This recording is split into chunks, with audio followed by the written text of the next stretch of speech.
Hey everyone, thanks for joining. We'll give people a few minutes to sign on and join the webinar before we get started. So sit tight and we'll kick things off in a few minutes.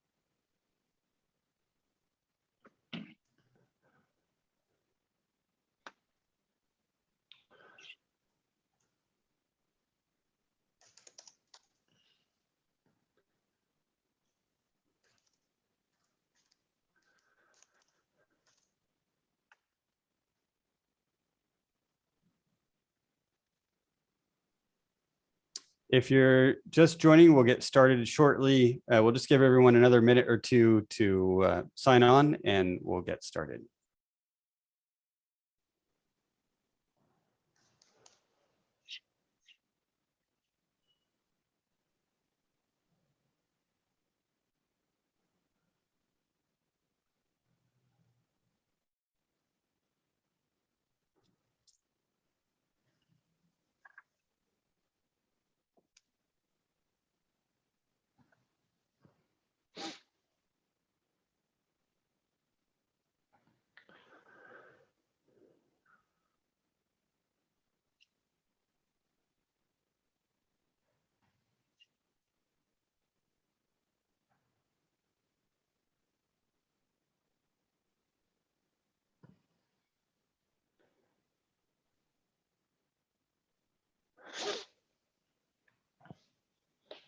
Okay, why don't we go ahead and get started. Welcome everyone to our webinar for today, 7 actions to keep your WordPress website in high gear. I'm Tim, I'm the Managing Director of Pronto Marketing. Been working with Pronto and with our websites and supporting websites for about 12 years now. I'm joined by Adam. Adam, you want to introduce yourself a little bit? Yeah, hi, my name's Adam. I've been at Pronto for 3 years now, primarily working with both prospects and clients, helping define their marketing strategy and website projects. Look forward to speaking with you at the end of the Q&A. We're also joined by Pierre, who's going to be handling any chats you have. So feel free to use the chat features or the Q&A features in Zoom here. He'll be answering your questions or queuing them up for me and Adam at the end. So let's dig into things. First, a few housekeeping items. We are recording the webinar, so we'll send this out after we're done. You can rewatch it. We'll also be sending the slides that we're sharing today, as well as some links to a few resources. We've got quite a bit of ground to cover. A lot of the topics that we are going to be talking about today probably deserve their own webinars. They can be that in depth. We're really providing just a high level overview of things you should be doing to keep your website in top shape. But there's a lot more that goes into it beyond what we'll discuss today. So we'll link off to a few things where you can keep learning on your own or ways that we can help and provide a bit more information that's specific to you and how we might be able to help you. We also have some special offers at the end, whether you're an existing Pronto client or someone who's just getting to know us. So stay tuned for those. There's some pretty exciting offers. We'll get to those at the end of the webinar. So to start off, I want to talk about something that we've heard from our clients over the years, especially when they're first coming on board with Pronto. And they come to us feeling like their website really isn't doing enough for them. It's not that uncommon for someone to come to us and say, you know what, I built my website 3 or 5 years ago. I haven't really done anything since then. And now I just feel like it's not that great anymore. And I need to start fresh and start over. Maybe they feel like it doesn't represent their business very well anymore. It's not delivering the results that they want. It's not converting their visitors into leads or paying customers. And I think a lot of that comes from the fact that a lot of businesses leave their website stagnant for such a long period. And one of the things we like to say at Pronto is that your website is never done. So on the left here, we have sort of what we see a lot of businesses doing, which is sort of sitting back. Hey, I built my website, launched it. It's great. I'm really happy. I got to go focus on other things. And they sort of leave their website stagnant for a long period of time until they wake up again one day and say, you know what, this actually doesn't work anymore. Now we have to embark on another really big project to get it rebuilt and completely redesigned. What we like to do at Pronto, and actually one of the reasons we structured our support services in the way that we have, is because we think websites are sort of always evolving. Your business is always evolving and changing, and your website should evolve and change with it. So we think you should always be making these sort of incremental steps, some bigger than others, but that you're always working towards keeping an accurate representation of your business on your website, because that's really the online face of your company that a lot of people see for the first time and get that first impression of you as a business is through your website. Yeah, and also on that point, I think people also forget the opportunity cost that's associated with every time, 2 years, 3 years, however long it is that you're redoing a website. There's usually a team that's involved in the procurement of finding a new agency. You have to go and vet these vendors. Perhaps, one outcome wasn't as good as with another agency, but then that agency is no longer there. And so you're always navigating this pitfall of challenges you can fall through just in the procurement phase of finding an agency. And ultimately, if you can build some solid brand guidelines, color palettes, and so forth, working with a company like Pronto, who can continuously build things for you within that price, means that you don't have to make these seismic changes with agencies or platforms or whoever you're working with on an ongoing basis as well. Yeah, that's a great point. It is a lot of work to go find people who you can actually trust to work with, rather than having a single place to go back to every time you need a little update. So today we're going to be going through 7 different topic areas, and we'll be covering sort of things that you should be doing every month, every quarter, every year, and then sort of on an as needed basis as well. The first thing that we're going to talk about is blog articles, and publishing at least 1 blog article per month, I think, is a good target, although maybe you want to aim for 2, 3, or 4 articles per month, depending on what you're able to do. The reason this is something that needs to be done so regularly is because content is really the fuel for your marketing engine. And blog articles work to bring in that top of funnel traffic to your website.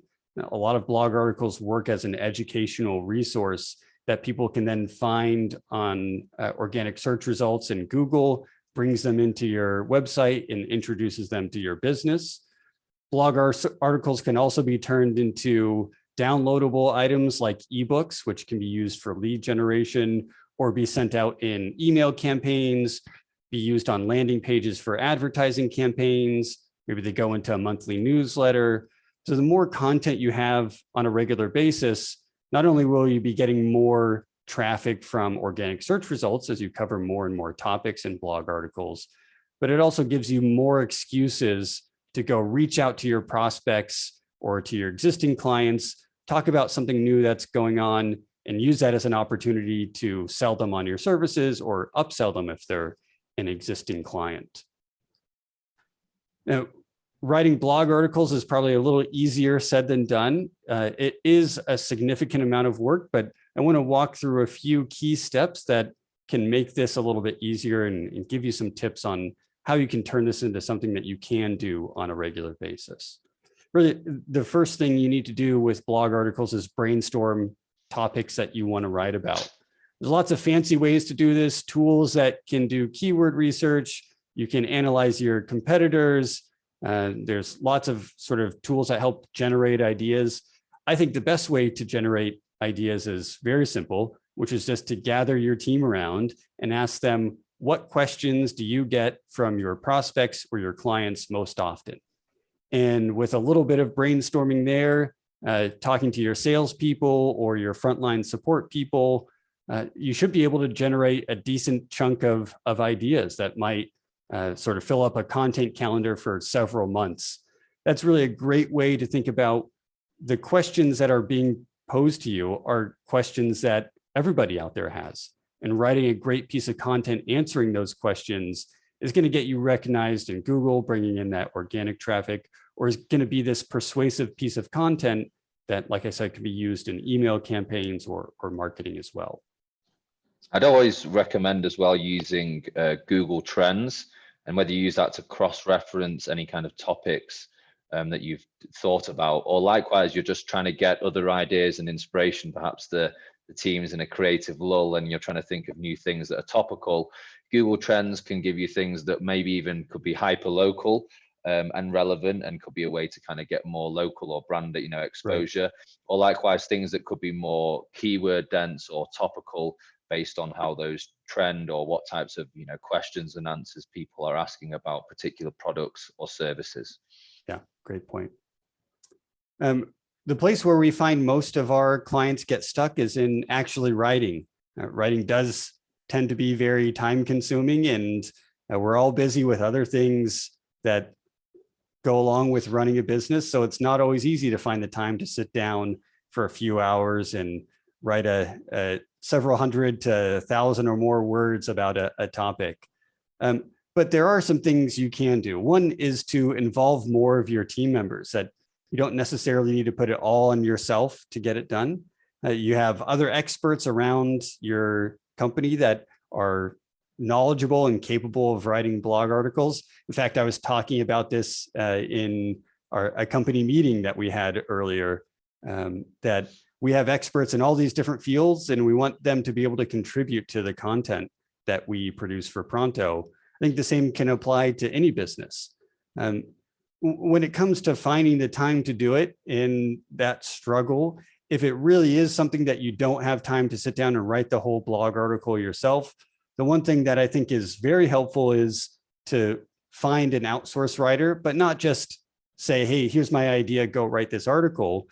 It's really helpful if you write the outline for that article first, and then give it to that outsourced writer, and that provides a lot of direction for them. Because you know your business and your audience and your services and whatever topic you're writing about way better than any writer that you're hiring out there. So the more detail you can provide to them through an outline or important notes or data points that you think need to be included in that article, the better that article is going to end up being, and the more likely it's going to pay dividends for you in the long run. Yeah, you can even send other articles of reference that maybe we have, of similar caliber or wrote a year ago, and you're trying to provide an update on that new content. And that can also give a writer insight into how best to articulate content for that audience, with an actual example, as well as the brief, which gives them, what you want to speak about in particular. Yeah, that's a great point. It reminds me of another interesting tactic that we've used ourselves, which is once you've thought of a topic, go find some examples of people who have written about that topic before and figure out how you can do a better job of writing about it. What's your spin on that particular topic? Or did they miss out on some key point? Or do you disagree with something that they said? And that can be sort of get to the heart of what you're trying to get across in the article that you're writing. And then the last piece here is to promote your blog article. Writing articles themselves isn't necessarily going to bring in a ton of traffic alone or magically solve any sort of marketing challenges you have. You have to get the word out there, and that can be done through a lot of different ways. Social media is a great one. I've mentioned email campaigns a few times now, or when it comes to organic traffic, maybe doing some link building to that piece of content, to that blog article. So you might reach out to other blogs that write about similar topics and say, hey, check out this article I just wrote. Would you mind linking to it from one of your relevant articles? All of that works together to get the word out there about the content you're producing, draw that traffic in, and make that piece of content actually work for you. Yeah, it's very much like a snowball effect, so that once even you're bringing your existing prospects, your email newsletter list to that blog, and they're engaging with it, then at least it's picking up some traffic, and then that gives you more leverage when you're trying to get any kind of reciprocal links, or you're hoping it gets crawled by some other, article that's picking up, a website that's trying to pick up articles such as yours. And yeah, as Tim mentioned, to really get significant traffic, that's probably where link building and building actual strength of the blog and the page itself in the long run will give it its best chance of success. Yeah, and to sort of summarize things here, start with brainstorming with your team and figure out your writing solution and work from there. If you're already a Pronto client and you have completed articles, we can take care of publishing them for you on your site. Make sure they look nice, have some great images in there.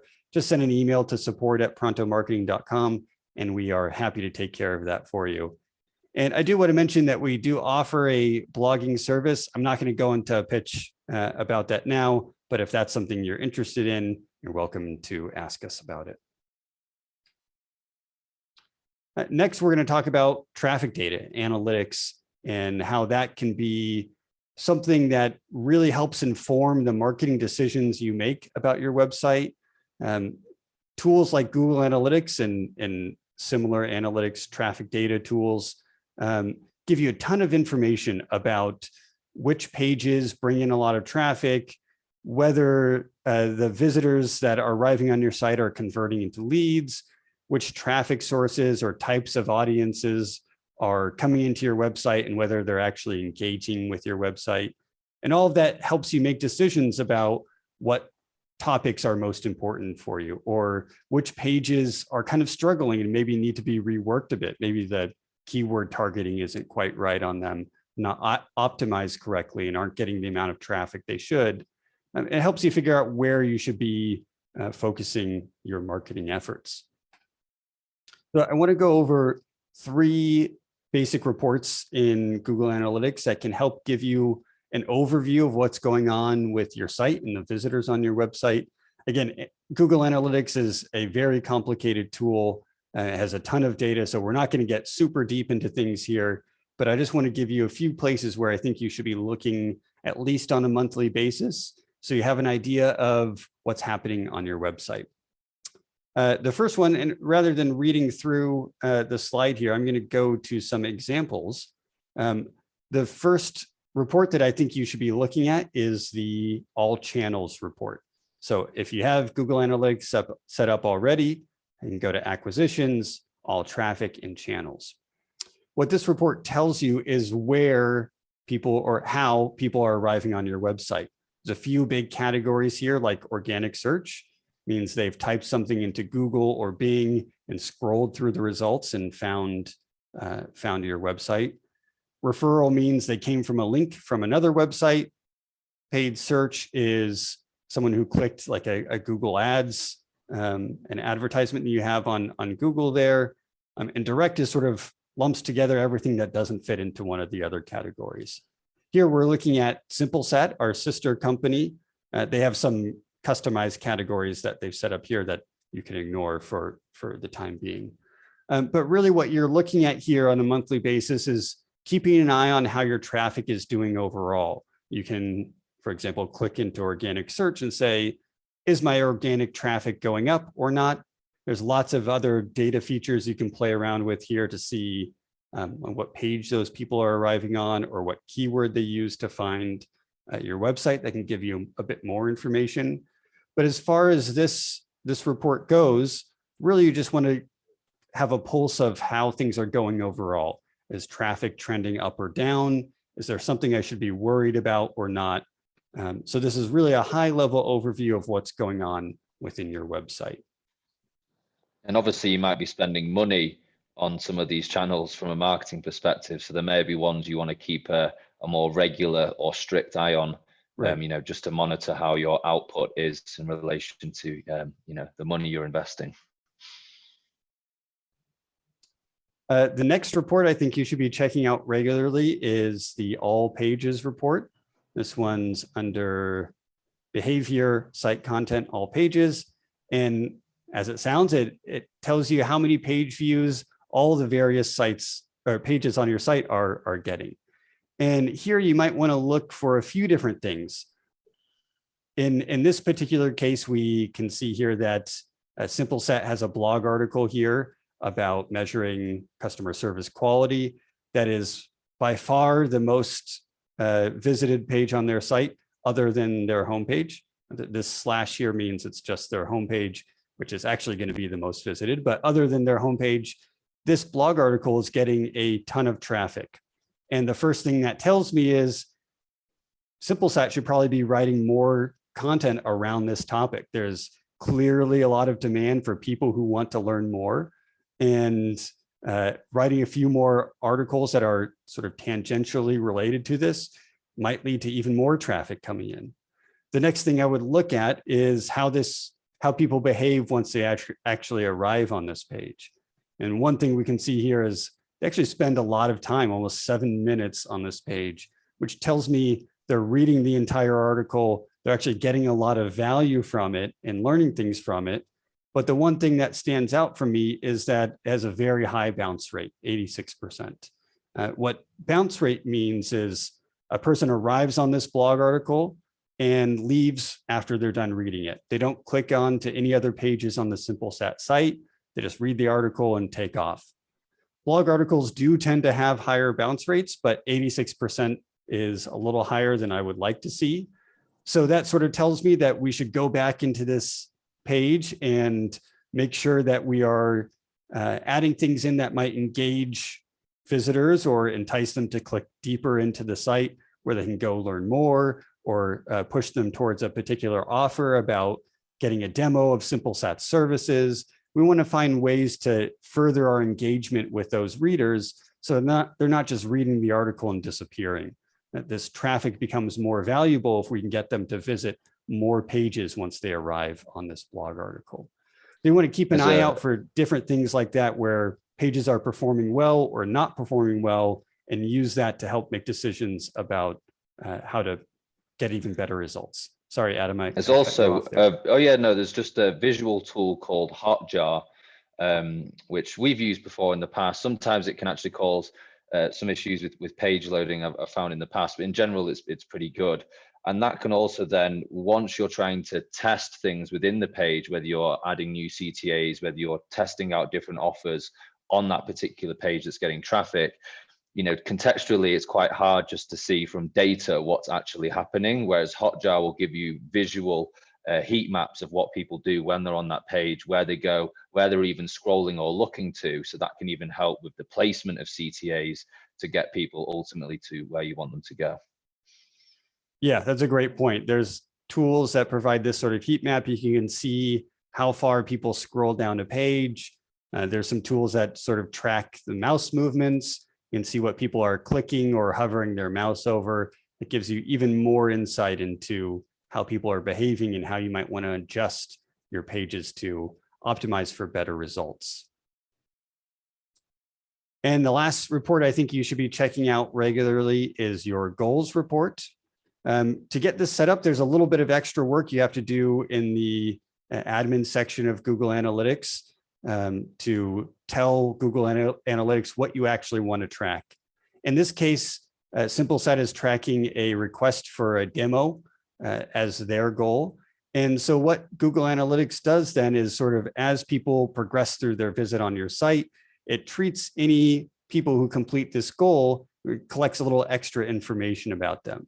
So we can see it, SimpleSat's conversion rate here. There's a bit more information about where these people are coming from. So organic is clearly the biggest driver of overall leads for them. And we can also go back to some of the other reports. Like if we go back to the channels report here, we can see the conversion rate by different channels.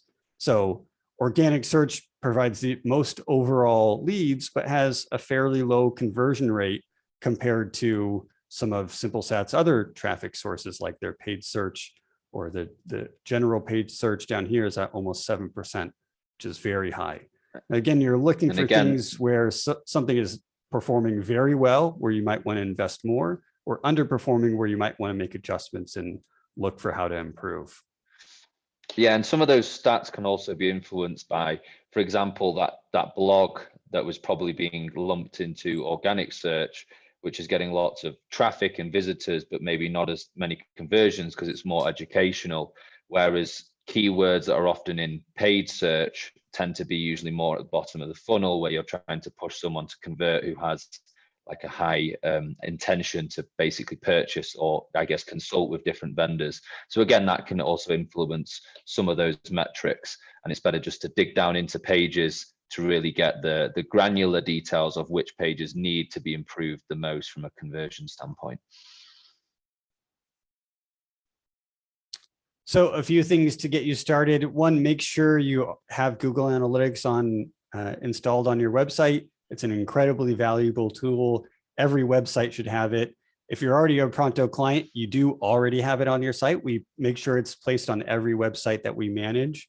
If you're not sure how to access your analytics, just send us an email to our support team. We'll make sure you get access to it and can start digging into some of your data.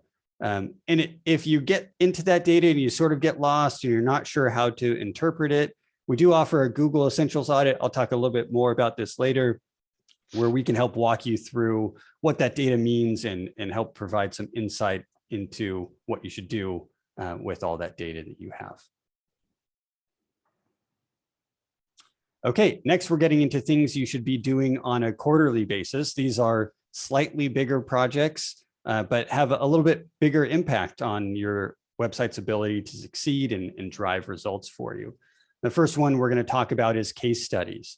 And really, a case study is just a way better version of a testimonial. It gets into a lot more depth about why that customer is happy.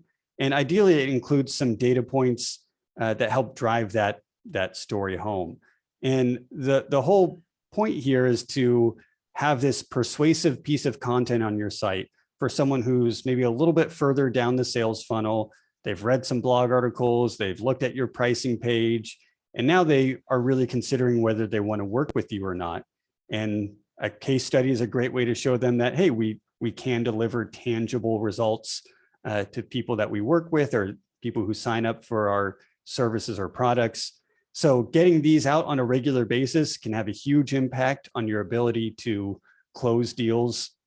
Not only are they great on your website, but they'll be a great resource for your sales team as well. And the way that we approach this at Pronto is sort of filtering down and finding the right fit client that we want to spend the time and write an interesting story about. It starts by looking for our happiest clients. We survey our clients on a regular basis. We actually use our sister company, SimpleSat, as a survey tool to keep track of how clients are feeling about our services. And basically what we do is that anyone who rates us a 9 or 10 on how happy they are with our services, we take them and dig a little bit deeper into why they're happy with us. And specifically, we're looking for tangible results that they've received from our services. That might be a big project that we helped with on their website. It might be that they signed up for one of our marketing services and they've gotten a bunch of new leads through Google Analytics, and we want to write about that. But it should be more than just saying this client is very happy. It should be saying this client is very happy because we were able to deliver these results to them. And once you have that data and that happy client, you can essentially go interview that client, get them involved in the process as well, get to understand why they chose to work with you and why they're happy today.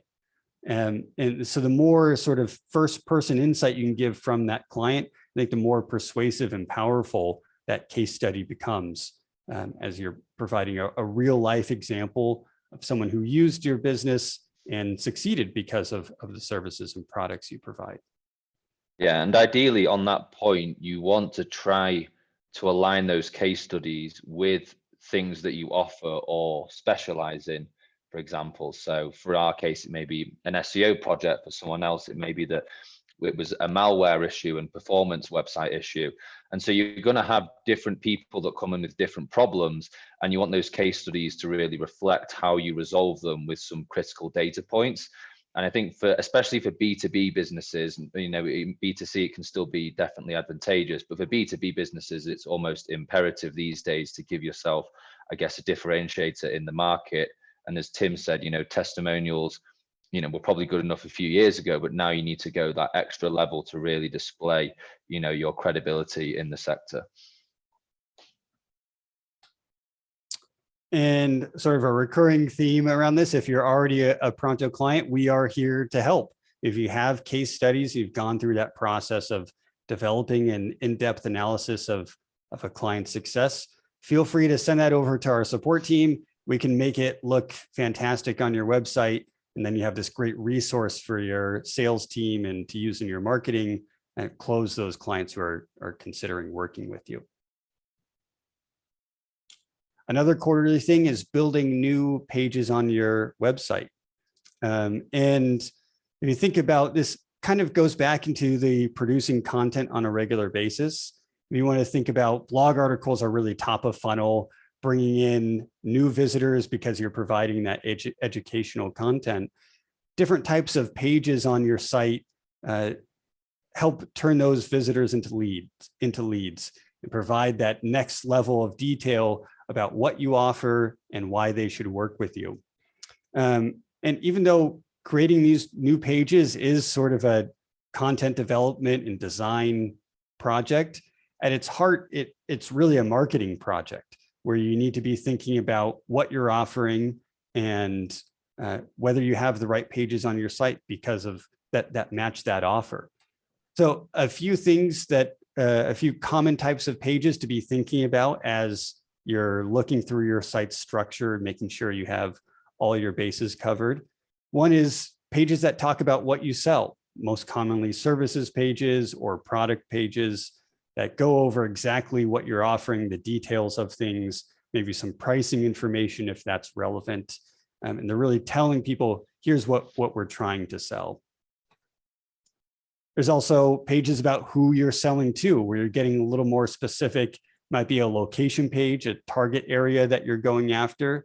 It might be a specific industry, or there might be other demographics that fit for your business. But you want to have pages that are tailored to those as well, because someone who's, say, looking for IT support and they're an accounting firm, if they see a page on your site that shows, hey, we know how to deliver IT support to accounting firms, they're going to be much more likely to feel that they can trust you with their business.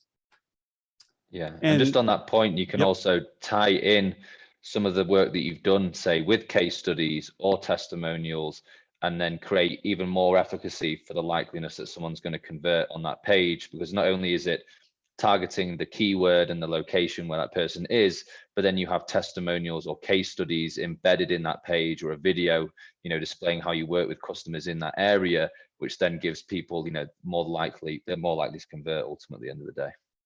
Right.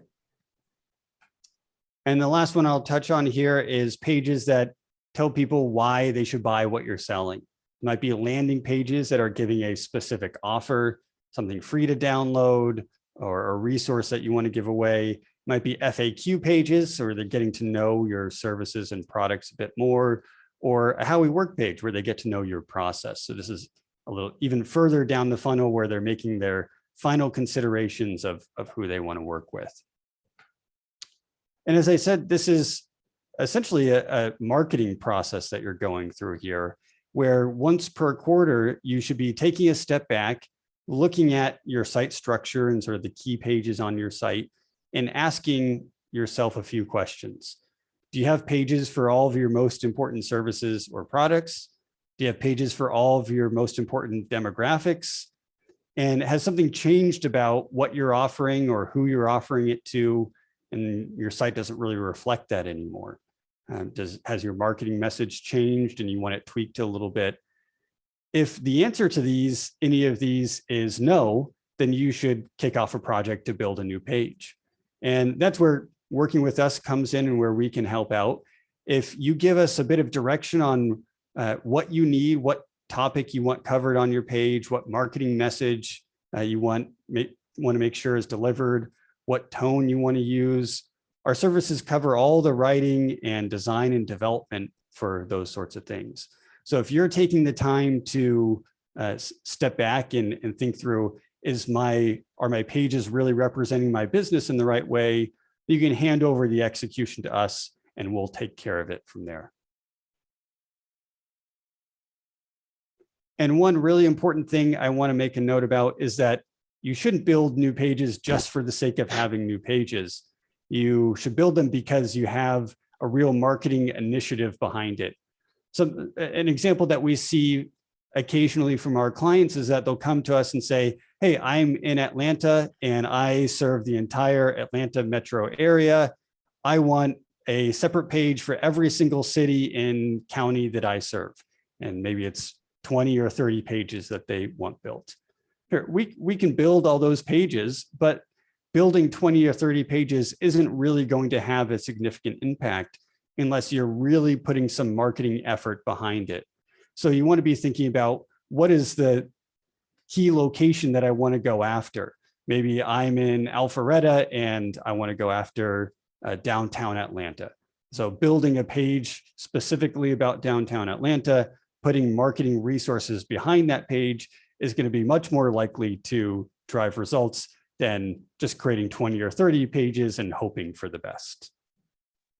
Yeah, and likewise, it then becomes difficult to make that content unique. So, you're trying to write 30 pages about a particular product or service, 30 locations, when maybe the product or service is pretty much the same for any of those people, minus the fact of where you offer it and how you support it.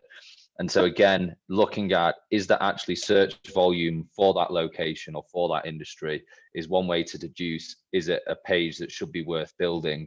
And then second, as Tim said, kind of streamlining that or shortlisting a few pages so you can actually create compelling content that's not going to, get misread by Google as duplicate content or not being unique or useful to the user.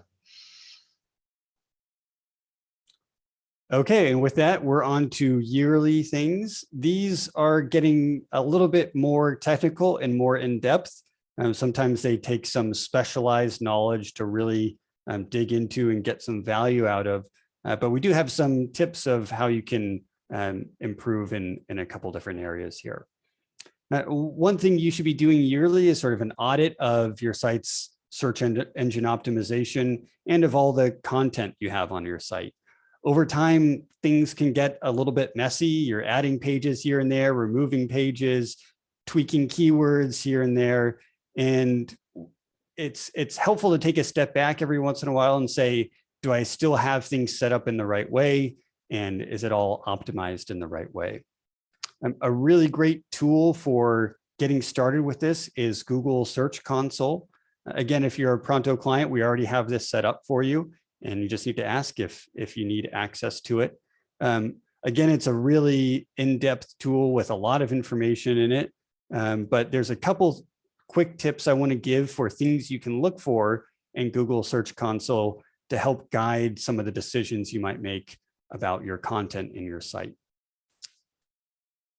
The first one is to go to the performance report in Search Console and then the Pages tab here. And one of the things you want to be looking at is CTR, which stands for click-through rate. But really what this is taking is the number of clicks a page has received from Google search results and dividing it by the number of impressions, the number of times it showed up in individual searches to let you know how often someone is clicking on that page when it shows up in the results. The CTR can vary quite a lot.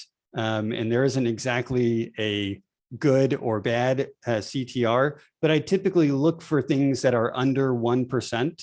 And specifically, I want to look at things where the position, the average ranking for that page is kind of high. There's actually a great example here. One of our pages, Website Managed Services, is actually a very important page for our site. It's an important keyword that we're targeting.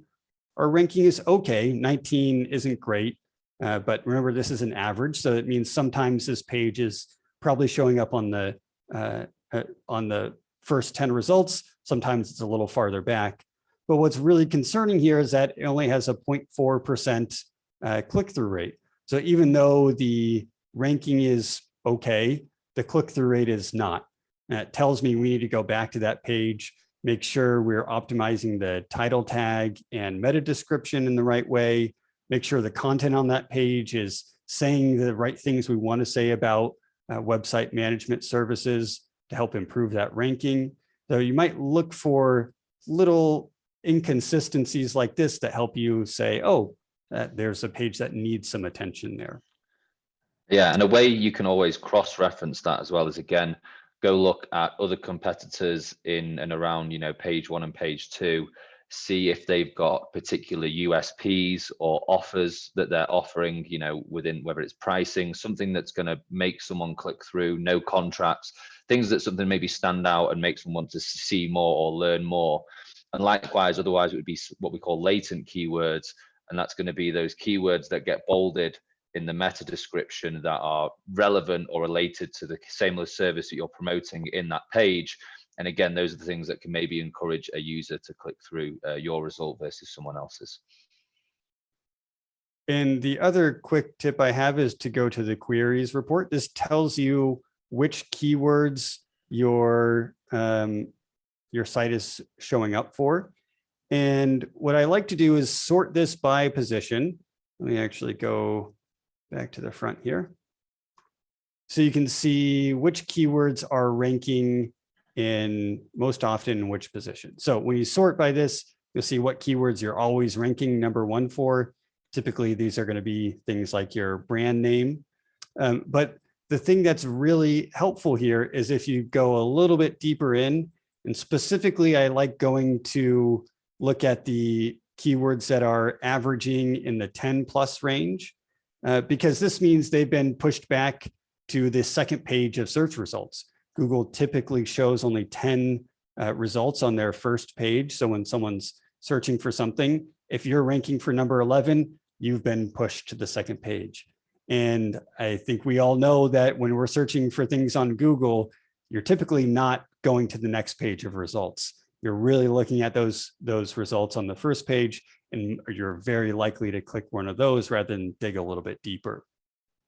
So if we look at keywords that are averaging in the 10+ range, specifically in say 10, 11, or 12, there's potentially some really big opportunities there, because a little bit of work might be able to push that from ranking 11 up into maybe 7 or 8 or 9 and getting on that first page, where you can get drastically better results and way more clicks than you would on the second page. There's a great example here, GMB services, the Google My Business services, which is one of the services we offer. We actually have an okay CTR. We're getting a few clicks from it, but we're just off of the first page. And with a little bit of work, maybe some link building, some re-optimization of our Google My Business services page, we could push that a little bit higher and take this from 10 clicks and potentially get exponentially more. So you can use Google Search Console to find these great opportunities that a little bit of effort can deliver really big results. And the other thing I'll mention here is that this is still in beta, but Google Search Console is building this insights feature that gives you a nice summary of all the different aspects of your site and how it's performing. So this is perhaps a little bit easier if you're not too deep into SEO and all the data stuff. Gives you some high-level insights of what's working on your site and what isn't, and can help you make some of those decisions about how to reorganize things. Like I mentioned before, really getting to analyzing SEO in your content does tend to take a little more specialized knowledge. And we offer a Google Essential Audit for this. It covers a pretty wide range of things, from local search results with Google My Business to link building and organic traffic, and even forecasting Google Ads and seeing if that's a good fit for you. Take a look at how you're doing, how your competitors are doing, and provide some recommendations. We do charge $200 for this service, but if you decide to sign up for one of our marketing services, that $200 gets applied to that service you signed up for. So if you're looking to get a little more in-depth into your data and how your site is performing, we are definitely happy to help with that. The other yearly thing to look through is optimizing your site for speed. And just like the site structure and the pages of your site can get a little messy, the code of your website can get messy as well.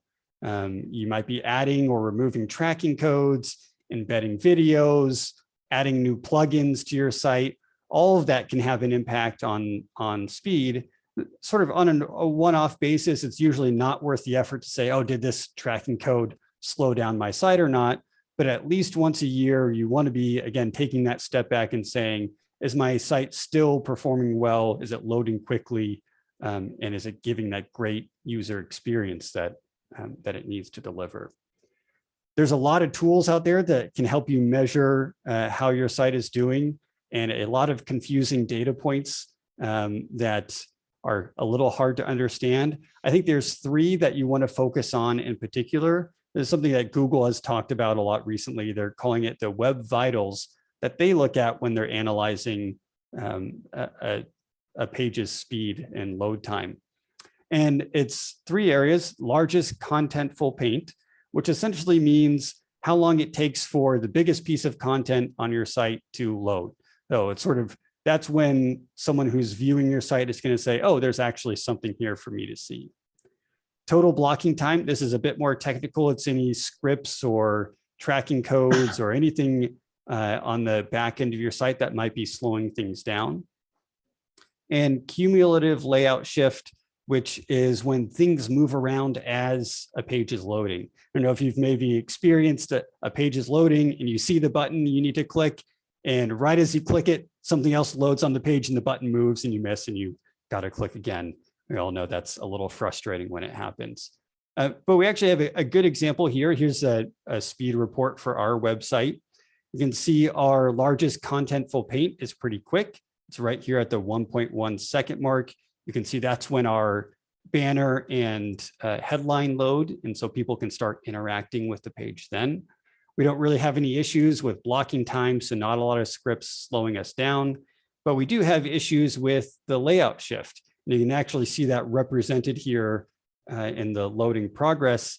At around half a second, our menu loads first, and then 0.6 seconds later, that's when the site completes. It actually makes for a sort of confusing experience to see this menu pop up first and the site itself show up later. It's a little embarrassing that we have to use ourselves as an example of a mistake, but this is a perfect reason why you want to do this audit. We actually just changed our menu, I think it was about a week or two ago. And if I hadn't been running this report, it might have been a lot longer before I realized that we had some work to do there and improve our page time. So doing this, even if you're making small edits, like changing a menu doesn't feel like something that can have a significant impact on your site's performance. But if you're not paying attention and running an audit regularly, you might miss important things like this that are actually very, very useful to know about and be able to fix. We do offer some ways we can help with this. Again, if you're a Pronto client. With all of the pages we manage, we run a basic optimization where we're compressing images and large files to make sure that things are loading as quickly as they can. We just launched a new service, our deep optimization service, where we're actually having our developers go line by line through the code of a few pages on your site. And we can get really big improvements here by pointing out old tracking codes that aren't being used anymore, or reorganizing some of the files on the back end to help speed things up. If you have any concerns about your site's speed performance, whether you are an existing client with Pronto or not, the place to go is our website performance review. Again, we'll send links to all of this stuff at the end, so don't worry about writing down this URL right now. But this is free for everybody, whether you're a client or not. You're welcome to sign up, and our developers will dig into your site and give you some actionable feedback about its performance and some security things as well, which I will get into in just a minute. And the last thing to touch on here is security. And really, I put security in a separate category here because it kind of fits into all of them. There are things you might need to do monthly or quarterly or yearly, or there might be new things that pop up because some new exploit was discovered or there's a new threat out there. Because security is always this game of cat and mouse.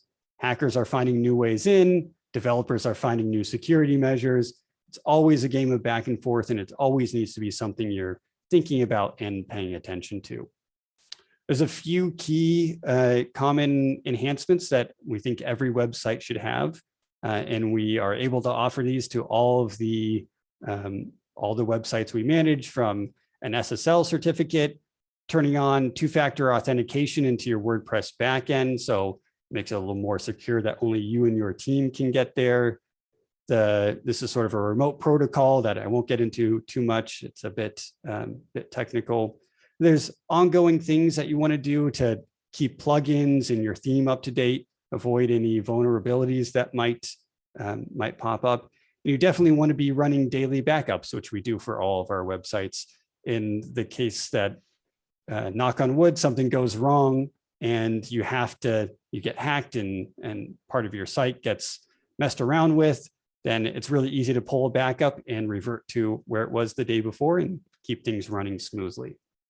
Yeah, I think especially if you're a company that's, say, you're redoing your website 2 to 3 years and you're not doing many updates in the meantime, or you don't have support, you may have installed plugins, or someone who was in the company who was working on the site installed a certain plugin to do something, and then they left and no one has touched it since. But a lot of these plugins, if they're not continually updated by developers and so forth, can actually have like really big security flaws. And so just even doing a regular comb of what you use or don't use on the site can hopefully negate, any kind of unwanted attention from a hacker. Yeah, I was just reading today that there's a huge new exploit that was found in this activity logging application that a lot of websites use. And things like this are just being discovered all the time, where there's a huge vulnerability and it leads your site exposed to being hacked or being taken away from you completely and held for ransom because someone logged in and changed all your passwords and you can't access it anymore. So it's really important that you're staying up to date on those things, or working with someone who can make sure you are staying up to date. Again, if you have concerns about the security of your site, feel free to sign up for our free review. We're happy to provide some insight and guidance on what you should be doing, what measures we can add to your site and make it even more secure.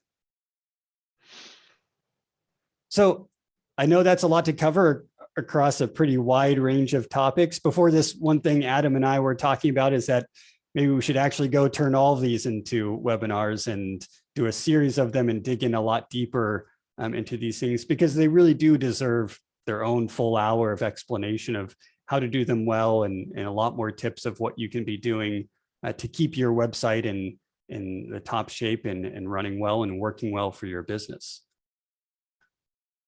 And with that, we'll open it up to Q&A. If anybody has any questions, feel free to add it in chat or in the Q&A section.